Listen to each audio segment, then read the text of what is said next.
നമസ്കാരം. പശ്ചിമ ബംഗാളിൽ വഖഫ് ഭേദഗതി നിയമത്തിനെതിരായ പ്രതിഷേധ പ്രകടനങ്ങൾ അക്രമാസക്തമായതിനെ തുടർന്ന് മുർഷിദാബാദ് ജില്ലയിലെ വിവിധ പ്രദേശങ്ങളിൽ സംഘർഷാവസ്ഥ തുടരുന്നു. 3 പേർ കൊല്ലപ്പെട്ടു. അക്രമവുമായി ബന്ധപ്പെട്ട് 150 പേരെ അറസ്റ്റ് ചെയ്തു. സുത്തി, ധുലിയാൻ, സംസേർഗഞ്ച്, ജംഗിപ്പൂർ എന്നിവയാണ് അക്രമബാധിത പ്രദേശങ്ങൾ. നിലവിൽ സ്ഥിതിഗതികൾ നിയന്ത്രണ വിധേയമെന്നും ആളുകൾ കൂട്ടം കൂടുന്നത് തടയാൻ നിരോധനാജ്ഞ പുറപ്പെടുവിച്ചിട്ടുണ്ടെന്നും സംസ്ഥാന പോലീസ് അറിയിച്ചിട്ടുണ്ട്.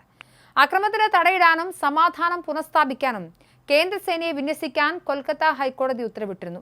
ജനങ്ങൾ ശാന്തരാകണമെന്ന് മുഖ്യമന്ത്രി മമതാ ബാനർജി അഭ്യർത്ഥിച്ചു. സംസ്ഥാനമല്ല, കേന്ദ്രമാണ് വഖഫ് ഭേദഗതി നിയമം കൊണ്ടുവന്നതെന്നും തന്റെ പാർട്ടി നിയമത്തെ പിന്തുണയ്ക്കുന്നില്ലെന്നും മമത ആവർത്തിച്ചു. അതേസമയം 400-ലേറെ ഹിന്ദുക്കൾക്ക് വീടുകളിൽ നിന്നും പലായനം ചെയ്യേണ്ടി വന്നുവെന്ന് പ്രതിപക്ഷ നേതാവ് സുവേന്ദു അധികാരി ആരോപിച്ചു. TMCയുടെ പ്രീണന രാഷ്ട്രീയം അക്രമകാരികൾക്ക് ധൈര്യം പകരുന്നുവെന്നും തങ്ങളുടെ ആളുകൾ സ്വന്തം ഭൂമിയിൽ നിന്നും ജീവന് വേണ്ടി രക്ഷപ്പെടുകയാണെന്നും അദ്ദേഹം പറഞ്ഞു. ആക്രമണങ്ങളിൽ ബംഗാൾ ഗവർണർ CV ആനന്ദബോസ് ആശങ്ക രേഖപ്പെടുത്തി. കൊൽക്കത്ത ഹൈക്കോടതി ഇടപെടലിനെ അദ്ദേഹം സ്വാഗതം ചെയ്തു.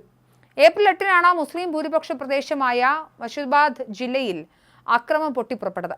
പോലീസിന് നേരെ കല്ലേറുണ്ടാവുകയും പോലീസ് വാഹനങ്ങൾക്ക് തീയിടുകയും ചെയ്തു.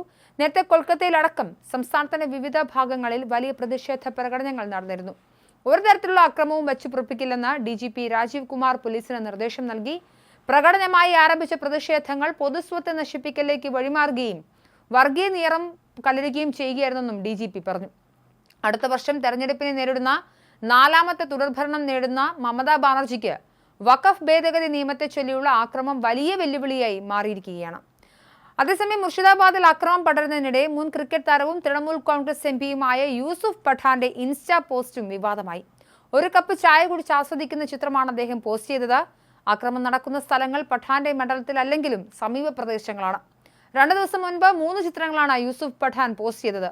ഉച്ചതിരിഞ്ഞുള്ള സുഖകരമായ നേരം, നല്ല ചായ, ശാന്തമായ അന്തരീക്ഷം, ഈ നിമിഷം ആസ്വദിക്കുന്നു എന്നായിരുന്നു കുറിപ്പ്. നാട്ടിൽ ആക്രമണം നടക്കുമ്പോഴുള്ള പഠാന്റെ പോസ്റ്റ് സോഷ്യൽ മീഡിയയിൽ വലിയ പ്രതിഷേധം സൃഷ്ടിച്ചു. മുർഷിദാബാദ് കത്തുമ്പോൾ തനിക്ക് നാണമില്ലേ എന്നാണ് ഒരാൾ ചോദിക്കുന്നത്. തൃണമൂൽ MPക്കെതിരെ ആഞ്ഞടിഞ്ഞ BJP മമതാ സർക്കാർ ആക്രമത്തെ പ്രോത്സാഹിപ്പിക്കുകയാണെന്നും ആരോപണമുണ്ട്.